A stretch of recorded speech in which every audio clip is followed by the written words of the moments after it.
ini mulai ya memperkenalkan produk pertamanya adalah Juniper M40 saat itu tahun 98. Jadi router yang pertama kali dipublish oleh Juniper tipenya adalah tipe M40. Sekarang tipe itu sudah end of life ya, end of sales, end of support ya. Jadi tidak lagi digunakan di production network ya, karena sudah tidak disupport lagi oleh Juniper. Nah, apa sih yang bisa kita lihat dari arsitektur dari Juniper router ini? Ya. Jadi memang ketika pertama kali dipublish ya, Juniper router versi M40 sampai dengan versi yang sekarang ya, tipe-tipe M series, MX series ya, itu semuanya adalah sama ya. Inovasi yang diberikan oleh si perusahaan Juniper ini ya, itu adalah dia memang dibangun pertama kali dengan konsepnya adalah menggunakan modular control plane software ya. Jadi kalau kita lihat ya gambarannya di sini ya, ada Juno software. Apa yang dimaksud dengan modular? Modular di sini artinya ada bagian-bagian kecil sebuah proses ya, yang tentunya proses ini adalah independen. Ketika proses tersebut berjalan dan apabila seumpama ada bermasalah, itu tidak akan mempengaruhi proses yang lain. Ini disebut dengan proses modular. Jadi ada modul-modul yang berjalan dengan proteksi memori dan proses yang tersendiri. Ini adalah sebagai inovasi dari Juniper. Oke, jadi memang saat itu ya processingnya itu dikembangkan atau diproduksi oleh IBM ya. Jadi IBM ini punya kerjasama saat itu ya sampai sekarang ya. Itu adalah untuk memproduksi chipset terutama adalah prosesor yang digunakan oleh si Juniper.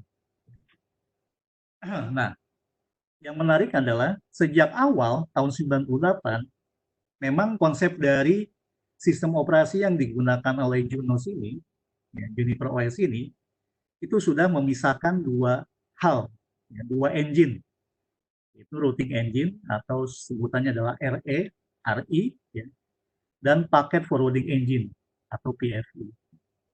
Jadi kalau kita lihat di sini, ya, ada dua buah service plan yang dipisah atau dua engine, ya, yang secara logical itu nanti ada connectivity, ya, ada semacam logical connection dari routing engine-nya dengan packet forwarding engine. Oke. Jadi kita lihat dulu sekarang di sini. Memang yang membedakan si Junos OS ini dari sistem operasi yang digunakan oleh vendor yang lain, ya, ini adalah sistem operasi yang memang sifatnya adalah satu untuk semua device. Artinya adalah sistem operasi ini yang dikembangkan, misalkan versinya yang digunakan oleh router, switch, dan firewall-nya, itu versinya akan dikembangkan beriringan. Ya. Misalkan sekarang itu sudah versi yang terbaru, versi 20.1 kalau nggak salah, maka semua yang terbaru, router, switch, dan firewall-nya, itu akan menggunakan versi yang sama. Ya. Tinggal nanti mungkin pengembangan dari fitur-fiturnya yang dibedakan. Ya, jadi secara kinerja dan skalabilitasnya, ini memang boleh dibilang ya, saat itu atau mungkin ya sekarang juga sudah bersaing dengan vendor-vendor yang lain ya. Ini memang si sistem operasi Junos ini terkenalnya memang di area service provider. Ya. Jadi ini adalah router yang dikembangkan memang di area service provider. Ya. Kemudian sistem operasinya base-nya pakai apaan sih si Junos ini? Ya. Jadi memang ini dikembangkan dari sistem operasi yang sifatnya open source. Kita tahu kalau sistem operasi open source ini adalah sistem operasi yang dikembangkan oleh banyak programmer di dunia, ya. Jadi begitu misalkan ada sesuatu yang berkaitan dengan kelemahan dari sistemnya, maka itu patch-nya yang akan dilakukan terhadap sistem operasi tersebut akan cepat ya dikembangkan. Ya, karena banyak sekali orang-orang yang terlibat untuk mengembangkan sistem operasi tersebut. Nah, Jadi FreeBSD ini dipilih ya sebagai sistem operasi yang digunakan ya, awalnya oleh si produk-produk Juniper. Ya. Tapi ada beberapa juga yang dikembangkan dengan sistem operasi Linux sendiri. Ya. Jadi kalau kita lihat di sini kembali lagi, Junos di sini sifatnya modular. Jadi kalau misalkan ada routing engine yang nanti memproses routing protokol, ya, kemudian sistem SNMP, ya, security service, ini mempunyai proteksi memori yang tersendiri. Ya. Artinya kalau misalkan bermasalah, ya, satu buah routing protokol prosesnya itu tidak mempengaruhi proses yang lain. Kenapa disebut dengan sistem operasi tunggal? Tadi di awal adalah bahwa si Juniper ini, ya, baik ya itu digunakan versi-versi switch-nya, routernya maupun firewall-nya, itu akan dikembangkan dengan sistem operasi yang sama untuk keseluruhan platformnya. Ya. Jadi itu dimudahkan, ya kita dimudahkan nanti untuk melakukan proses pengaturan administrasi dari routernya. Ya. Atau kita bisa lebih mudah nanti mengkonfig Juniper. Karena apa yang kita config di router, di switch, dan juga di firewall-nya umumnya sama komennya. Ya. Mungkin ada beberapa fitur yang memang secara khusus itu tidak bisa dijalankan di device yang lain. Misalkan, ya, kalau kita punya perangkat Juniper tipe yang J series, ya, misalkan, ya, itu mungkin fiturnya tidak akan sebanyak kalau kita menggunakan perangkat iX series, ya. Karena dua perangkat ini adalah dua perangkat yang satunya adalah berjalan di layer 3, ya, meskipun bisa layer 2, tapi tidak sekomplit kalau kita menggunakan multi layer switch, ya, menggunakan device iX, ya. Tapi secara komen, ya itu kita bisa lebih familiar nantinya kalau misalkan kita pindah-pindah perangkat dari router, switch maupun firewall. Ya. Jadi itu kenapa disebut dengan sistem operasi tunggal. Yang sekarang itu sudah sampai dengan versi 20, ya. Tanggal 28 Maret kemarin 2020, ya. Jadi versi rilisnya itu sudah sampai dengan versi 20.1. Oke, tadi di awal disampaikan bahwa inovasi dari Juniper yang pertama kali ketika mereka mempublish router versi pertamanya, versi M40, itu memang dari awal itu sudah dipisahkan antara fungsi controlling dan fungsi forwarding. Mungkin rekan-rekan pernah beberapa pekan lalu mengikuti sesi dari BPN ya mengenai apa sistem kerja dari router ya. Nah, ini intinya sama ya konsepnya, tapi dari sisi Juniper sendiri itu dari awal memang sudah dipisah. Jadi ada mesin yang memang khusus memproses layer 3-nya, ya, routingnya, dan juga ada nanti engine yang memang khususnya adalah pekerjaannya adalah memproses routing paket, ya, paket yang masuk dan paket yang keluar. Itu ada routing engine dan paket forwarding engine. Jadi memang dari awal itu sudah dipisah fungsi kontrol dan routingnya. Berbeda mungkin kalau kita bandingkan dengan arsitektur tradisional dari router misalkan Cisco. Cisco yang awal, yang seri-seri 2600, yang seperti itu mungkin, itu masih dikategorikan sebagai tradisional router. Jadi mana fungsi dari engine si routernya, routing engine-nya dengan paket routing ini masih digabung, ya. Sehingga nanti dari sisi performanya bisa terdegradasi, ya. Ketika ada proses update routing, ya, si engine tersebut sendiri nanti akan memproses juga untuk forwarding paketnya, ya. Jadi engine-nya jadi sibuk, ya. Kalau itu menggunakan konsep dari tradisional router, ya. Nah, ini sejak awal si Juniper ini tidak menggunakan konsep tradisional router. Ya, jadi memang fungsi routing engine, ya, fungsi routing engine dan juga fungsi dari si paket forwarding ini sudah dipisah. Jadi kalau kita lihat di sini, ya, di bagian tengah antara routing engine dan forwarding engine, paket forwarding engine, itu ada sebuah internal link, logical link, ya. Kalau di Juniper itu interface-nya adalah FX, P1 ya. Interface ini adalah memang digunakan untuk komunikasi antara routing engine dengan paket forwarding engine. Ya, control plane dan forwarding plane ya. Nah, sekarang kita lihat ya, apa sih fungsi dari si mesin routing ini atau routing engine ya. Nah, jadi boleh dibilang ini adalah otaknya dari si Juniper ya. Ini di bagian routing engine.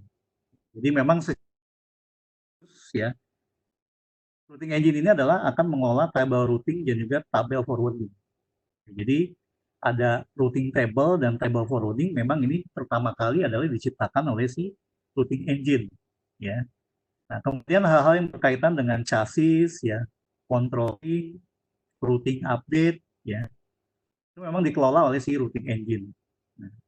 Nah, si routing engine sendiri ini sudah pasti dia akan ya, karena di sini ada link hubungan antara si routing engine dengan si paket routing engine, sudah pasti si routing engine ini akan memanage juga si paket forwarding engine.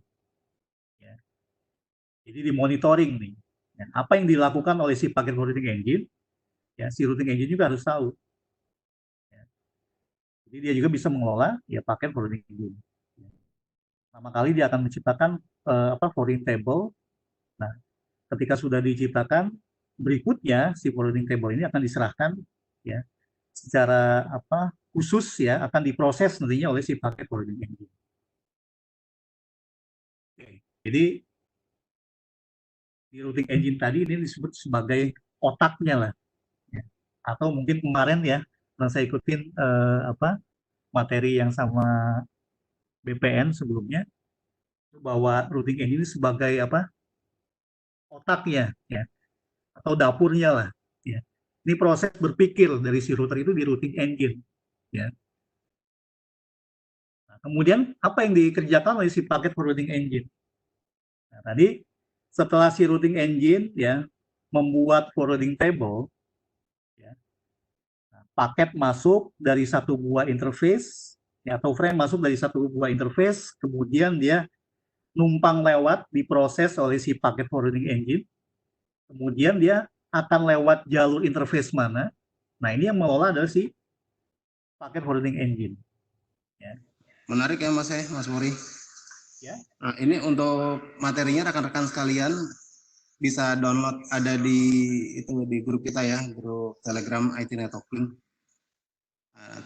Untuk materi-materinya nanti bisa lihat kira-kira Mas Purna nanti menyampaikan apa dan sekarang lagi menyampaikan apa, itu bisa cek di Telegram ya, di grupnya ya. Tadi karena ada routing engine, ada paket forwarding, control data plan, itu seperti apa sih. Nah, enaknya nanti bisa di-review juga sekalian di slide-nya Mas Puri ya. Ada di grup kita di Telegram IT Networking. Oke, itu aja paling Mas. Lanjut Mas. Forwarding engine. Oke ya, tadi yang seperti disampaikan sama Mas Danu ya. Ini materinya bisa di-download dari link yang diberikan oleh Mas Danu ya. Jadi nanti bisa sambil menyimak ya, sambil dilihat juga dari sisi slide-nya. Ya, sekarang kita masih penjelasan dari sisi engine yang diproses oleh si router Juniper ya. Oke, saya lanjut ya. Paket forwarding engine. Ini adalah engine atau mesin yang memang khususnya pekerjaannya cuma forward paket. Ya. Baik layer 2 maupun layer 3. Ya, kalau layer 2 bahasanya kita adalah menggunakan frame ya. Layer 3 tentunya adalah paket. Nah, nanti teman-teman harus ingat nih ya. Di OSI layer, 7 OSI layer, layer 2, layer 3 ini adalah frame dan paket ya. Jadi memang si table forwarding ini tadi pertama kali dibuat oleh si routing engine ya. Selanjutnya untuk melakukan proses forwarding traffic ya. Masuk misalkan dari interface 1 keluar lewat interface 2 ya, ini akan secara khusus dilakukan oleh si paket forwarding engine. Kemudian selain daripada itu ya, fungsi seperti policy ya, kemudian firewall filtering, class of service ini memang dihandle oleh si paket forwarding engine. Ya, jadi ada pembagian pekerjaan yang dilakukan oleh si routing engine itu yang berurusan dengan CPU processing oleh si routing protokol, routing update ya. Kemudian proses manajemen itu dilakukan oleh si routing engine. Sedangkan untuk urusan mengeluarkan paket, ya menghandle paket yang masuk dan keluar itu dilakukan oleh si paket forwarding engine. Artinya di sini ya beban kerja yang dilakukan oleh si routing engine itu tidak penuh ya. Jadi pokoknya urus-urusan nganterin paket ini sih paket forwarding engine ya. Kalau misalkan ada update ya, routing table ya, kemudian ada proses manajemen telnet SSH ini dilakukan oleh si routing engine ya. Nah, ini kalau misalkan bayangkan kalau misalkan kita masih menggunakan router-router yang menggunakan konsepnya tradisional router. Dua engine ini akan apa istilahnya mekanisme routing dan mekanisme paket forwarding ini akan dilakukan dalam satu proses. Tentunya ini akan bisa menimbulkan degradasi dari sistem. Ya, itu yang masih dikerjakan kalau misalkan menggunakan konsep dari tradisional router. Oke, ya. Nah, kemudian kita lihat proses dari transit traffic-nya. Ya, artinya traffic tersebut kan akan melintas, ya, akan numpang lewat lah, akan mampir dulu ke dalam router, ya. Bayangkan kalau misalkan kita punya satu router, ya, kemudian router kita itu terhubung misalkan ke switch, ya, atau ke perangkat router yang lain. Tentunya nanti dari interface yang terhubung tersebut secara fisikal, ya, atau secara logikalnya itu akan mengalir paket atau juga frame layer 2 atau layer 3. Nah, proses mengalirnya masuk paket maupun frame dari satu interface, kemudian keluar lewat interface yang lain, maka itu prosesnya disebut dengan proses transit traffic. Ya. Nah, proses transit traffic ini nantinya akan diteruskan melalui lokal system. Lokal system maksudnya di sini adalah si routernya. Ya. Khususnya adalah oleh si packet forwarding engine nantinya. Jadi memang nanti table forwardingnya dibuat dulu sama si routing engine, ya, sebagai dapur utamanya, sebagai otaknya dulu. Kemudian berikutnya kalau misalkan masalah khusus, ya, paket masuk keluar, ya, frame masuk keluar ini dilakukan oleh si paket forwarding engine. Ya. Nah, contohnya apa yang termasuk nanti yang disebut dengan transit traffic. Ya. Jadi traffic yang sifatnya unicase dan multicase, ya, itu nanti yang disebut dengan proses transit traffic. Ya. Artinya si traffic tersebut akan melintas ya ke lokal sistemnya. Yaitu dalam hal ini adalah si paket forwarding engine.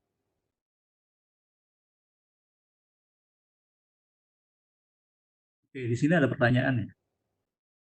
Nah,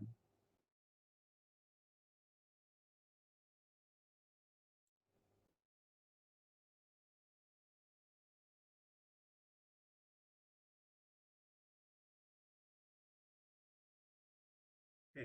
Di sini ada pertanyaan, di Juniper manajemen perangkat gabung di routing engine atau dipisah data plane sendiri di VRF management. Oke, ya. Baik, ini bagus pertanyaannya. Jadi selain ada routing engine dan juga paket routing engine, ya, ini ada bagian yang lain yang disebut dengan manajemen plan. Ya. Nah, semuanya, baik manajemen plan, paket forwarding engine, semuanya ini akan diproses awalnya oleh si routing engine. Ya. Jadi, kalau misalkan data plane sendiri terpisah, sudah pasti adalah yang pengelolaan data plane dari sisi paket forwarding engine, ya, forwarding plan. Jadi bagian PFI-nya. Nah, sini data plane sendiri di VRF manajemen ya, atau dipisah data plane sendiri di VRF manajemennya. Oke. Virtual routing forwarding. Nah, ini adalah kalau misalkan kita punya misalkan katakanlah konsep virtualisasi dari si router, ya, sudah pasti nanti ya manajemennya itu akan di handle khusus oleh bagian yang disebut dengan manajemen plan. Tapi nanti tetap ya yang diproses adalah di bagian routing engine. Ya. Makanya nanti yang berkaitan dengan paket forwarding, ya layer 2, layer 3, itu akan dihandle oleh si paket forwarding engine. Jadi dua engine inilah yang sebenarnya bekerja lebih sibuk ya dibandingkan dengan yang lain, yang VRF management. Ini adalah di konsep istilahnya pemisahan routing ya berdasarkan dari sisi misalkan kita punya beberapa pelanggan ya. Kita pengen nanti routing yang diproses oleh si pelanggan pertama dan pelanggan-pelanggan atau tenan yang lain, tenan satu dan tenan yang lain itu tidak akan saling bercampur ya. Nah, ini menggunakan VRF. Ya. Khusus VRF Management inilah sebuah manajemen yang nanti khusus nanti untuk menghandle proses manajemen ya, yang nanti untuk lebih dalam hal proses manajemen dari sisi si perangkatnya sendiri ya. Ini ada bagian tersendiri. Ya. Oke, itu ya jawaban dari saya. Oke, kita lanjut dulu ya. Nah, tadi adalah proses transit traffic. Jadi paket layer 2 atau paket layer 3 maupun layer 2 frame itu akan nanti diproses oleh local system. Local system yang dimaksud di sini adalah dari sisi paket forwarding engine ya. Transit artinya numpang lewat ya. Masuk ke interface 1 kemudian diproses ke interface yang lain, misalkan interface 2 misalkan ya. Nah, contohnya dalam unicase dan multicase. Kemudian ada lagi yang disebut dengan proses exception traffic ya. Nah, ini sama dilakukan di local system, tapi ya yang melakukan adalah ya si CPU-nya sendiri atau si routing engine-nya. Ya. Jadi dia tidak akan keluar ke interface yang lain. Misalkan ya exception traffic ini seperti kalau misalkan update dari routing table misalkan ya. Atau adanya message dari ICMP misalkan reply ya misalkan melakukan proses ping itu kan ada ICMP message ya. Atau destination host unreachable itu ICMP message. Itu nanti akan proses-proses tersebut disebut dengan exception traffic ya, yang akan dihandle oleh si routing engine. Makanya di sini kalau kita lihat ya, proses exception traffic itu adalah yang nanti ketika masuk ya, langsung dihandle oleh si routing engine ya. Paket forwarding engine nggak perlu tahu ya, si PF ini nggak perlu tahu ya, nggak perlu memproses ya exception traffic. Karena ini adalah fungsi yang dilakukan oleh si routing engine.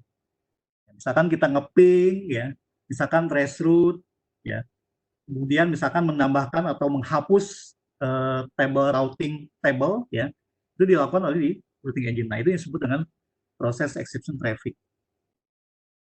Ya, jadi kalau kita lihat ya, di sini ada tanda tanya paket routing engine, artinya di sini adalah dia bukan pekerjaan dia untuk yang exception traffic. Nah, kemudian sifatnya di sini adalah rate limit ya. Jadi ada internal link ya, tadi yang sudah disampaikan antara si RE ya, dengan paket forwarding engine ini akan istilahnya dibatasi ya. Dibatasi supaya nanti si routing engine tidak terlalu banyak melakukan proses ya. Nah, ini juga untuk memproteksi supaya terhindar dari gangguan seperti denial of service ya. Nah, ini disebut dengan ya istilahnya di sini ada pembatasan lah ya yang dihandle oleh si internal link ini ya dari si paket forwarding engine ke routing engine. Nah, yaitu sekilas mengenai konsep routing engine dan paket forwarding engine. Nah, ini sebagai bocoran lah, kisi-kisi lah ya. Ini kalau misalkan teman-teman mau ngambil ujian JNCAE Junos dengan kode yang baru 103 ya, ataupun di 102, ini 102 yang lama ya. Nah, ini fitur-fitur atau fungsi-fungsi utama dari fundamental dari si router biasanya akan sering ditanyakan di ujian ya. Jadi apa itu routing engine, paket forwarding engine, apa yang terjadi proses yang di sana ya di dua engine tersebut itu biasanya sering keluar ya pertanyaan-pertanyaan itu ya. Oke, dilanjut ya. Nah, kemudian kita sekarang masuk ke bagian pengenalan hardware Juniper ya. Jadi tadi disampaikan bahwa sistem operasinya disebut dengan JunOS, Juniper Operating System ya, yang dikembangkan berbasis open source itu menggunakan FreeBSD ya. Nah, baik router, switch maupun security ini sama, sistem operasinya sama ya. Tinggal mungkin fiturnya ya tinggal disesuaikan ya. Kalau misalkan di switching nggak ada fitur switching yang lebih diutamakan ya. Memang ada beberapa perangkat dari Juniper yang memang bekerja bisa sebagai routing, bisa sebagai switching, dan juga bisa sebagai security, misalkan perangkat SRX atau perangkat MX series. Nah, ya.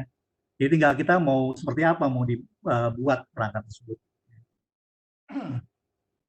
Jadi kalau kita lihat ya, routing, switching, dan security ini menggunakan satu platform yang sama.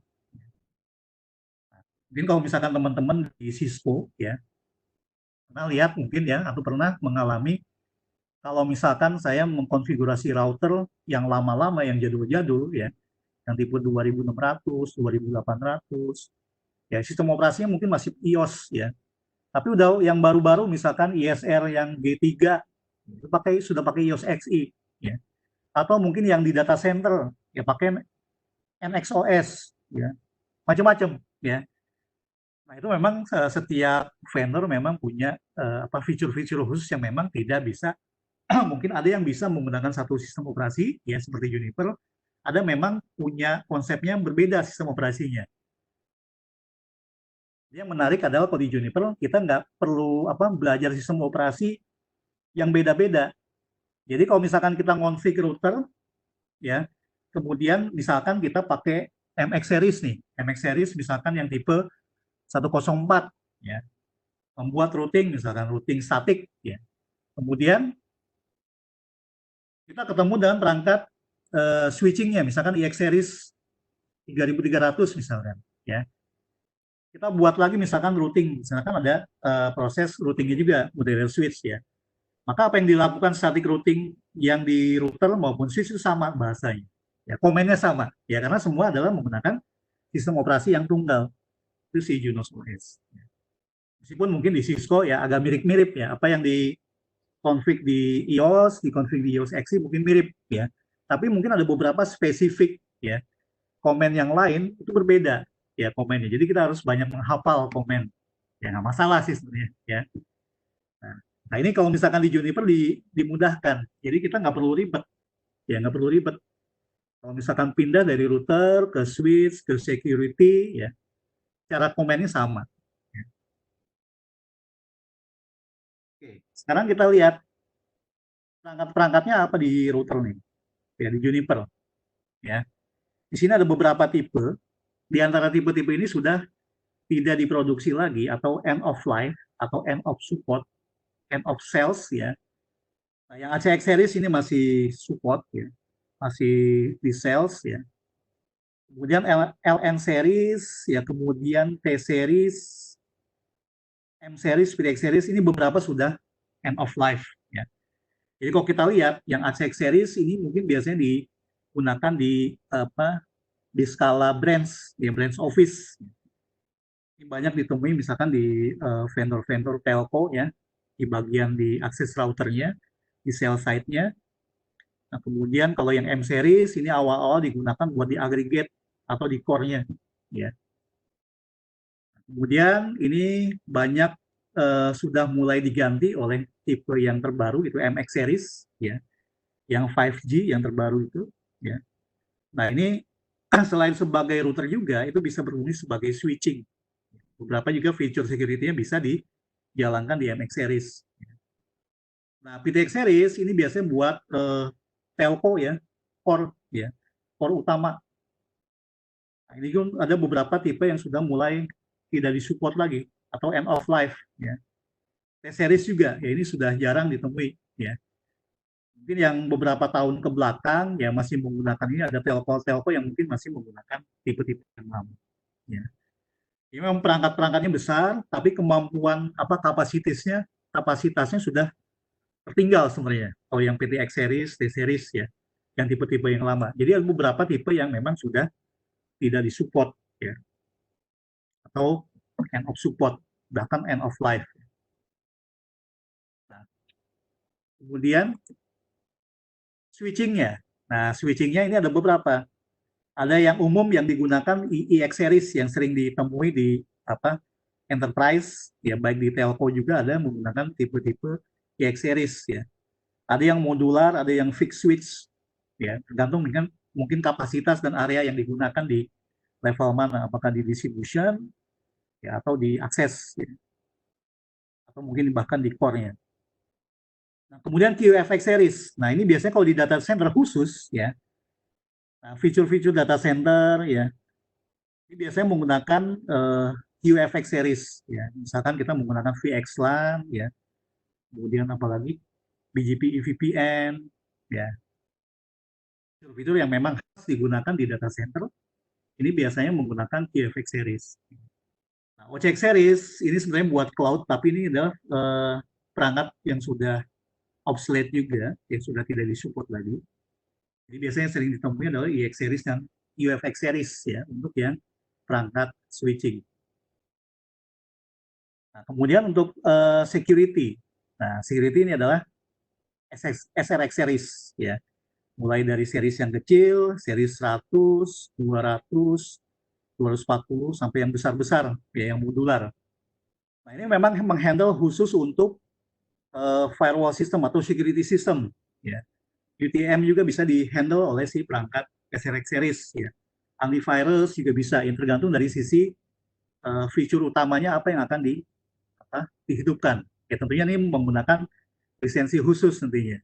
Ya. Nah, sama, sistem operasinya digunakan adalah how to config-nya sama. Ya. Kalau kita bikin VLAN di SRX series bakal sama ketika kita membuat VLAN misalkan di EX series.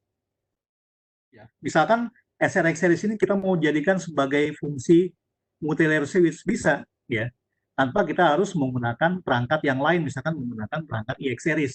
Ya, karena memang ada modul-modul ya atau line card yang memang khusus berjalan khusus untuk multi-layer switch misalnya. Ya. Itu bisa juga digunakan perangkat SRX series. Oke. Nah, yang sekarang yang lagi mulai ya banyak diperbincangkan, semakin masif ya, ini adalah teknologi software defined networking. Nah, mungkin teman-teman yang pernah ikut beberapa materi yang disampaikan oleh BESPET ya mengenai SDN, SD1. Nah, ini juga menarik ya. Nah, di Juniper juga ada beberapa perangkat. Ya, ada beberapa perangkat khusus untuk teknologi SDN ya. Ada perangkat untuk yang CPE-nya ya, itu NFX 250 ya, Network Service Platform ya. Ini router yang nanti di bagian edge-nya, customer premise edge ya, di pelanggan. Nah, kemudian software-nya ada Contrail ya, sebagai orkestrasi atau automation-nya. Kemudian ada lagi North Star Controller. Ya, ini controller yang digunakan oleh Juniper ya. Kemudian khusus untuk MPLS ya. Ada pakai menggunakan Wandle. Ya. Nah, ini adalah beberapa produk yang digunakan di area SDN. Gitu. Nah, ini bisa nanti diakses ya di juniper.net ya. Banyak ya materi-materi yang bisa dieksplor ya di dokumentasinya.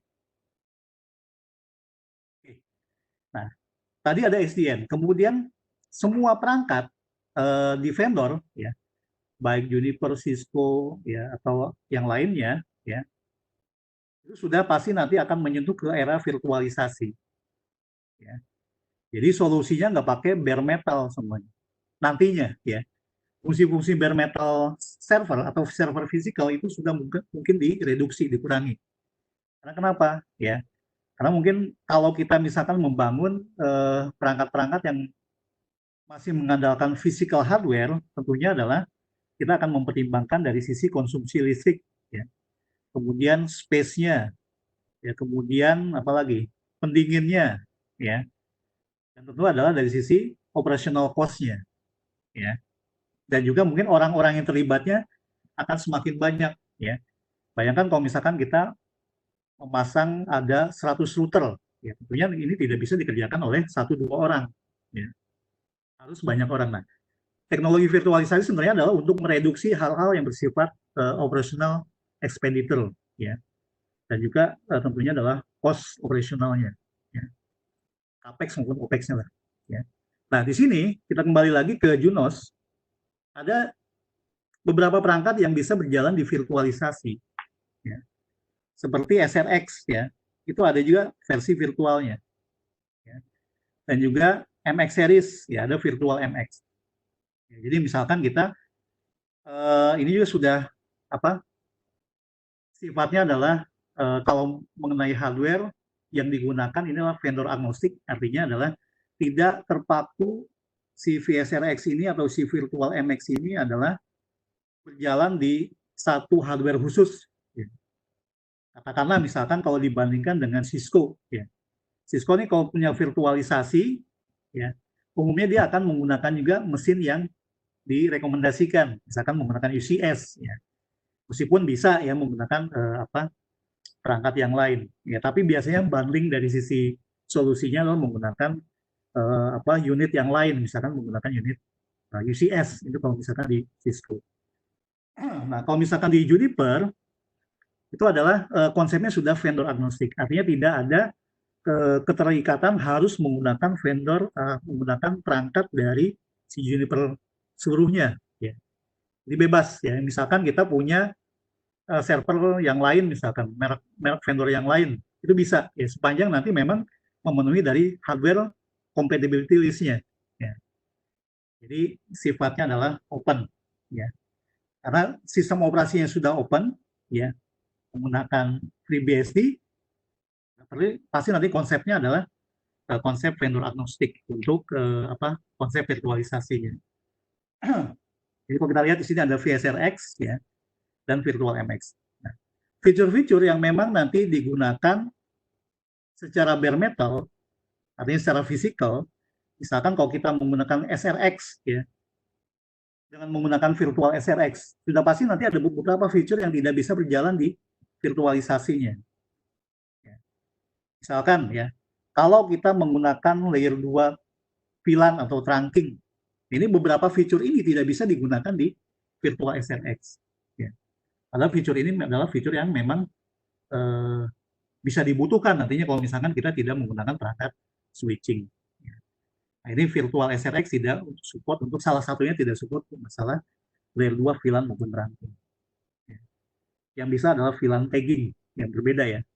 VLAN tagging dan VLAN itu berbeda. Nah, kemudian ada lagi virtual MX ya. Nah, ini yang menarik ya. Bayangkan kalau misalkan kita punya satu server besar, ya, kapasitasnya besar, ternyata di dalamnya ada banyak router Juniper. Ya. Misalkan ada 10 atau mungkin 20, tergantung dari kemampuan kapasitas dari si Junipernya, dari si server fisikalnya. Ya. Jadi tempatnya hemat, listriknya hemat, pengaturannya pun jadi lebih simple, ya, karena sudah ada konsolidasi, sudah ada reduksi dari sisi hal-hal yang bersifat fisikal, ya, itu di virtualisasi. Nah, kemudian masih mengenai virtualisasi. Nah, yang menarik adalah konsep dari awal itu yang sifatnya modular, fisikal, itu mulai beralih semuanya ke virtualisasi tadi. Ya. Jadi yang Junos-nya tadi berjalan di bare metal, di MX series, di SRX series, itu bisa opsi yang lain menggunakan virtualisasi. Ya. Jadi misalkan kita sudah menggunakan misalkan KVM ya berbasis Linux ya sebagai hypervisor-nya, kemudian nanti di atas hypervisor Linux tersebut atau KVM tersebut nanti berjalan virtual mesin dari Junos-nya. Misalkan kita pakai SRX, virtual SRX maupun pakai VMX. Ya. Nah, kemudian, tapi yang ini adalah ada semacam CPU yang harus di-share. Misalkan kita punya CPU-nya berapa core, berapa CPU, tentunya kapasitas itu nantinya akan dibagi sesuai dengan jumlah Junos VM atau SRX, ya VSF virtual SRX yang berjalan di hypervisor.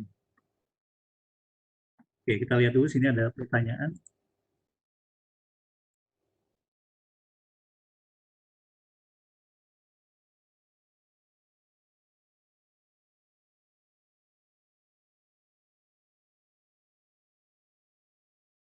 Oke, ya. Nah, ini pernah saya lakukan juga waktu membuat mendeliver ya kelas Juniper Data Center.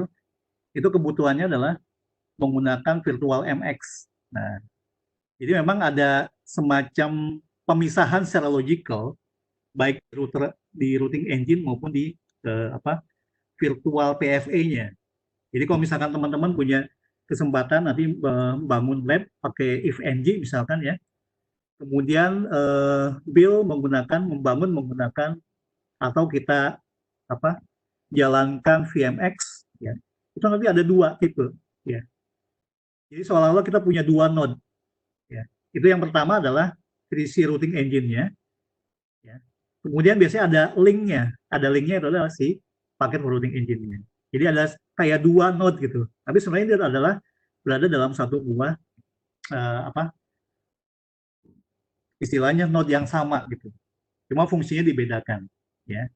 Jadi memang ini dipisah juga antara proses si routing engine dan paket routing engine secara CPU ya, secara memorinya ini punya konsum tersendiri ya, punya konsumsi tersendiri.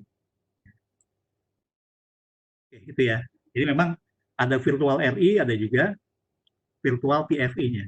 Ya, jadi dipisah, sama maksudnya dipisah juga. Oke, ya. Lanjut lagi ya. Nah, kemudian tadi adalah virtualisasi ya, karena berjalan nanti di hypervisor. Ya, hypervisornya adalah tentunya adalah base open source juga pakai Linux ya. Umumnya menggunakan Ubuntu ya. Ubuntu pakai KVM ya. Kemudian baru kita plot sesuai dengan kapasitas VM yang akan kita bangun. Nah, kemudian ada lagi disaggregate. Nah, kalau kita lihat apa sih yang dimaksud dengan disaggregate, jadi ada pemisahan di sini. Kalau aggregate kan digabung, kalau disaggregate berarti kan dipisah. Ya, jadi ada satu tambahan di tengah-tengah sini, ya, ada third party, ya. Bisa itu third party maksudnya adalah VM-nya atau bisa berupa kontainer, ya. Jadi nanti ada sistem operasi Linux, ya, kemudian ada platform software-nya dan PFI software-nya, ya. Jadi sudah ditentukan dulu nih si routing engine sama si PFI-nya software-nya ada dua dipisah. Ya, kalau kita lihat sini, kalau ini kan masih nyatu dulu sini, ya, single CPU proses. Nanti tinggal kita tentukan, ya, berapa kapasitas nanti dari sisi routing engine-nya dan paket routing engine-nya kita tentukan secara manual. Nah, kalau misalkan ini sudah di-define dulu dari awal, ya, disaggregate ini. Jadi misalkan kita untuk platform software-nya, kira-kira butuh memori kapasitas CPU ini berapa. Kemudian dari PFI software ini tersendiri. Nah, baru nanti di atasnya kita bangun dengan kontainer lagi. Ya.